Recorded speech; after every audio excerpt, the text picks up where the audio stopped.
ఘనపూర్ మండలంలో ఇంటింటి ప్రచారంలో పాల్గొన్న మాజీ మంత్రి నిరంజన్ రెడ్డి. ఈరోజు ఘనపూర్ మండల కేంద్రంలో మాజీ మంత్రి నిరంజన్ రెడ్డి ఇంటింటి ప్రచారంలో పాల్గొని కేసీఆర్ బలపర్చిన అభ్యర్థి ప్రవీణ్ కుమార్ను గెలిపించాలని అభ్యర్థించారు.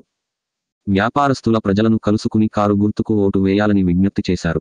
ప్రాణాలు అడ్డుపెట్టి తెలంగాణ సాధించిన కేసీఆర్ రాష్ట్రాన్ని కన్నబిడ్డవలె సాధినారని అన్నారు. కాంగ్రెస్ పార్టీ మోసపూరిత హామీలు ఇచ్చి ప్రభుత్వంలోకి వచ్చి రైతులను, మహిళలను, నిరుద్యోగులను, పారిశ్రామిక వర్గాలకు హరిగోస పెడుతుంటే సహించలేక 70 ఏండ్ల వయసులో ఎర్రటి ఎండలో కేసీఆర్ పోరుబాట పట్టారని అన్నారు. తెలంగాణ రాష్ట్రం సుభిక్షంగా ఉండాలంటే కేసీఆర్ పాలనే శ్రీరామరక్షని, అందుకే పార్లమెంట్ ఎన్నికలలో కారు గుర్తుకు ఓటు వేసి ప్రవీణ్ కుమార్ని గెలిపించాలని కోరారు.